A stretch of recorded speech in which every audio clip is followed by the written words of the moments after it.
yang fitri sifatnya. Melawan ini ya melawan kehendaknya Tuhan. Dan itu sia-sia. Ini pernah dicoba. Keberagaman ini pernah dicoba dengan keseragaman. Mungkin niatnya baiklah. Dulu Pak Harto ingin supaya kehidupannya harmonis. Cuma sayangnya niat harmonis itu kan bagus.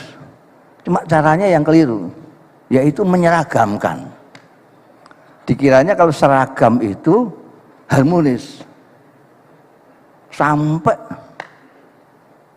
nanam padi seragam, jual cengkeh seragam.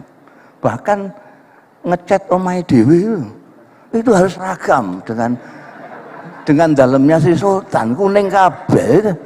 Saya mau mengatakan, Bu iya sebelum fatwa itu ngaji dulu gitu, yang terlalu sombong saya.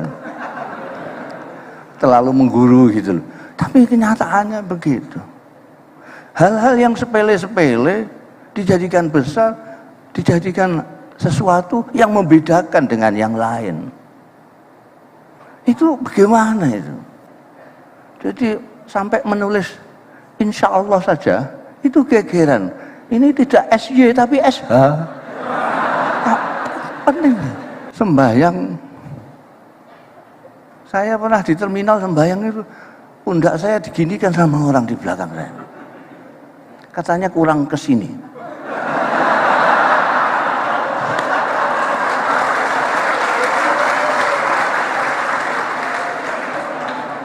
Dan saya di pidato itu. Saya itu ditausiai.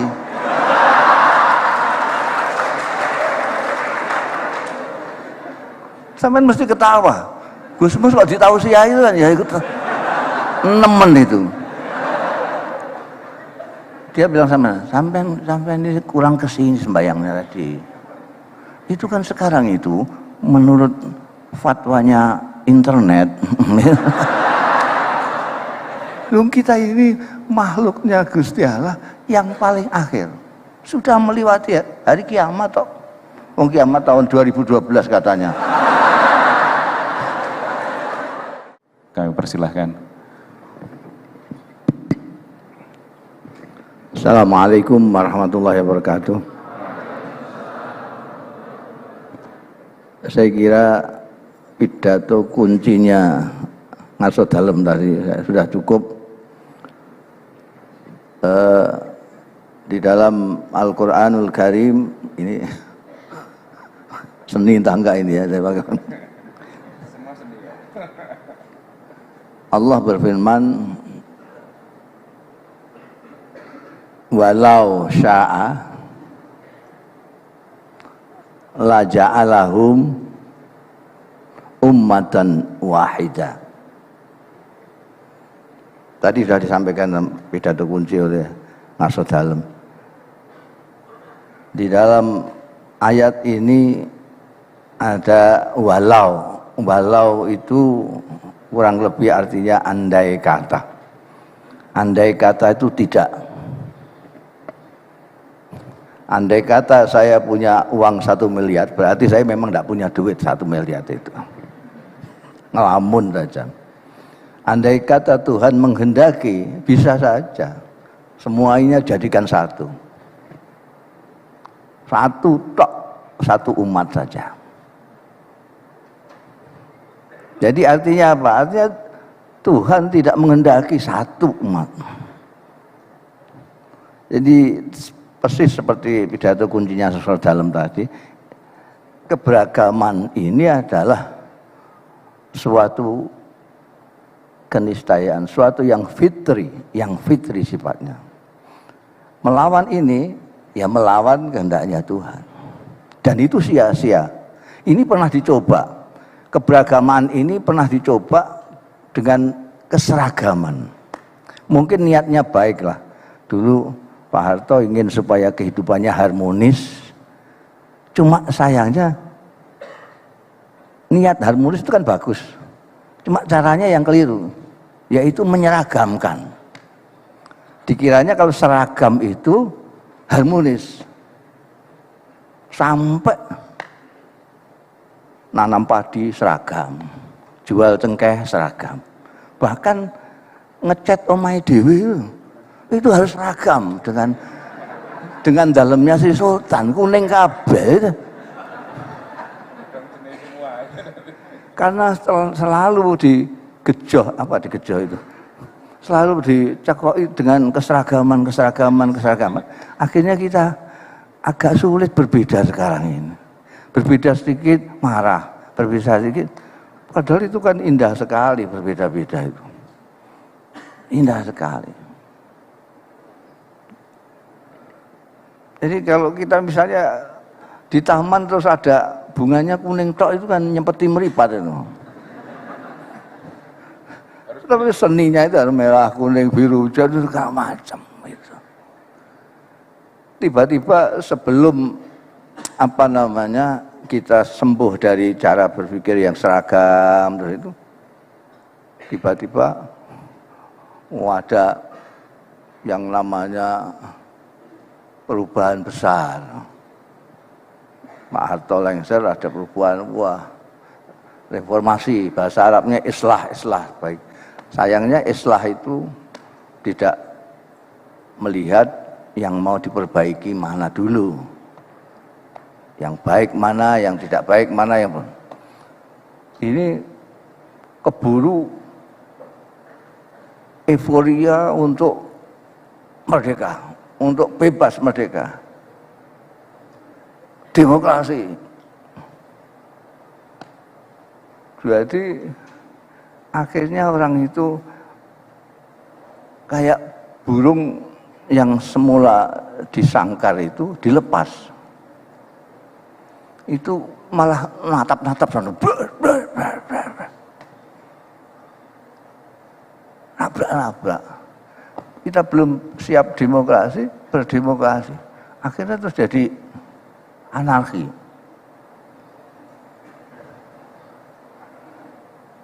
Tidak ada seninya sama sekali. Tidak ada seninya. Anarki tidak ada seninya. Jadi, dan kemudian masing-masing ini ingin supaya diakui sebagai yang benar.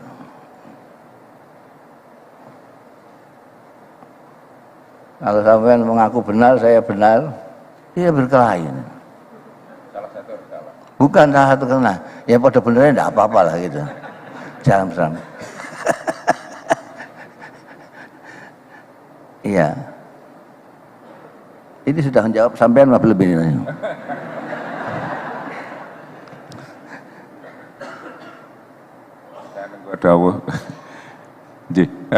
Saya kira menarik sekali bahwa ada dua ekstrim di sini yang disampaikan Gus Mus tadi, bahwa antara keseragaman yang akan menghadirkan totalitarianisme, boleh diekstrimkan begitu, tapi juga keragaman yang kehilangan harmoni. Harmoni adalah kunci yang akan menyelaraskan antara kedua kutub itu. Antara lukisan Gus Mus dan cat tumpah itu kan beda, itu kan. Kalau beliau menggoreskan warna-warni di atas kanvas, maka di situ ada the underlying harmony, ada keselarasan yang akan diwujudkan gitu, dan itu dicapai dengan warnanya yang berbeda-beda. Begitu Gus. Kalau warnanya sama semua itu namanya ngecat tembok gitu. Kalau warnanya berbeda-beda tapi awur-awuran ya cat tumpah saja gitu. Ya. Masalah saya kalau ngelukis itu saya tumpahin saja kanvas dengan segala dengan cat yang berwarna-warni gitu. Tapi bagus. Bagus. Wah, namanya itu lukisan abstrak kata orang-orang itu. Abstrak laduni itu memang beda gitu. Kemarin saya nyoba gitu itu mah dikira kucing liwat itu. Mau utah condol kucing ya gitu. Nah, di dalam spektrum antara yang anarkis dengan yang totalitarian itu, gimana kita bisa membangun? Ya itu yang kita sedih, kita gundah itu adalah justru yang paling tahu bahwa Tuhan itu menghendaki keberagaman. Itu kan orang-orang yang beragama. yang tahu bahwa kita harus menghargai keberagamaan, menghargai perbedaan, itu seharusnya kan orang-orang yang beragama. Tapi kini adanya acara-acara yang seperti ini kan baru saja. Ini acara kebangsaan, seminar kebangsaan. Terus kemarin itu di UGM acaranya juga semisal begitulah, menggalang persatuan. Yang baca Quran selalu wa'tasimu bihablillah. Ini rupanya ada orang yang resah, dan resah itu secara umum. Ini ada keresahan yang luar biasa. Karena sekarang ini, misalnya saya kemarin baca itu, sakit sekali saya merasa itu. Ini kok ada pramuka kok jelnya kok Islam yes, kafir no. Lu iku wong mendem kok ngantek gitu itu gimana? Itu nyekoinya itu gimana? Dan ini merusak betul, merusak. Dan itu menyakitkan sekali karena itu dilakukan oleh orang yang mengaku beragama.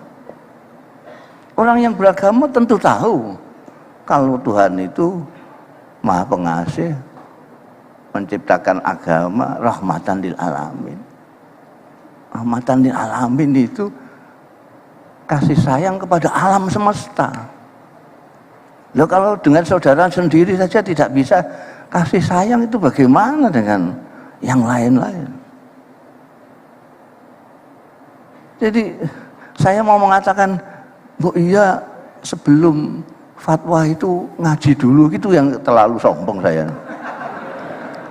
Terlalu mengguru gitu loh. Tapi kenyataannya begitu. Hal-hal yang sepele-sepele dijadikan besar, dijadikan sesuatu yang membedakan dengan yang lain. Itu bagaimana itu? Jadi sampai menulis insya Allah saja, itu gegeran. Ini tidak SY tapi SH. Penting. Kalau SY Katolik soalnya. Ya, itu kok. Saya ingin ketawa ya ingin nangis itu. Ini yang ngomong Ustadz dan beredar di WA itu. Orang ngaku kabeh, anakku bareng saya ingin nulisnya SY insya Allah pakai SH, insya Allah.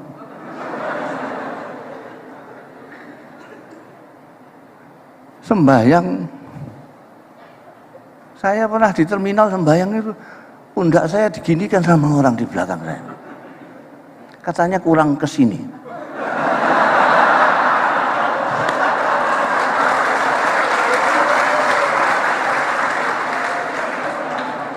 Dan saya di pidato nih, saya itu ditausiai.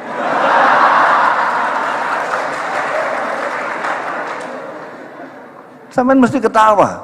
Gusmus kok ditausiai itu kan ya ikut nemen itu. Dia bilang sampai ini kurang kesini sembayangnya tadi. Itu kan sekarang itu menurut fatwanya internet itu sampai berpengaruh ke bawah. Persoalan yang remeh-temeh ini. Ada yang datang ke tempat saya minta restu, dia mau merubah pengimaman. Ya itu tadi karena dawuhnya internet tadi. Ini katanya sekarang harus ini. Karena ini sudah viral ini. Omongan remeh ini sudah viral. Di kampung mau merubah pengimaman, mau digempur di engsong norojok sini. Saya bilang, lah kamu kok nemen banget. Lah itu sajadahnya saja diginikan kan bisa. Itu perkara sepele-sepele gitu. Membayang pernah kaki saya dicari. Stop.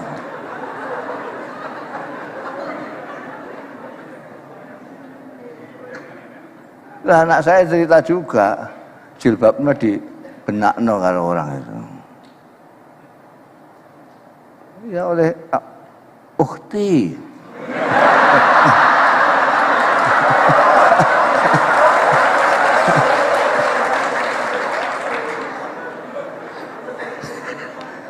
Ukhti, belajar lagi yang baik ya tentang agama ya.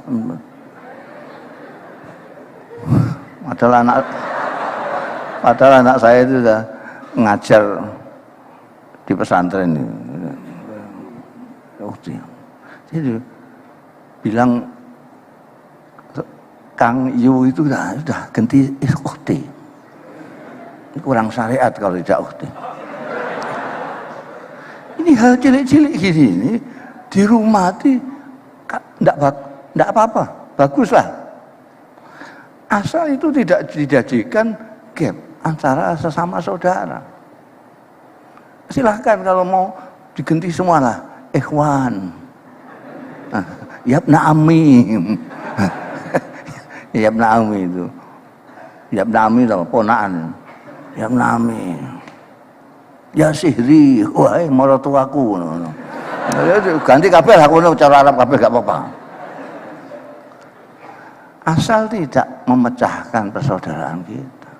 Kalau itu terus menjadi sesuatu yang menurut mereka itu istimewa dan yang lain itu tidak istimewa, itu yang merenggangkan persaudaraan kita. Kita itu saya itu ingin ketawa. Sebetulnya Gusti Allah itu sudah pensil lah. Dapur kita itu kayak apa? Aku mau muni dapurmu kok gak enak. Saya ganti dapur kita ben halus itu. Our kitchen. Nah, kalau muni dapurmu itu kan jelek. Gusti Allah sudah ngerti dapur kita itu apa. Lung kita ini makhluknya Gusti Allah yang paling akhir. Sudah melewati hari kiamat toh. Wong kiamat tahun 2012 katanya. Nah, ini tahun 2020. Itu makhluk yang paling akhir.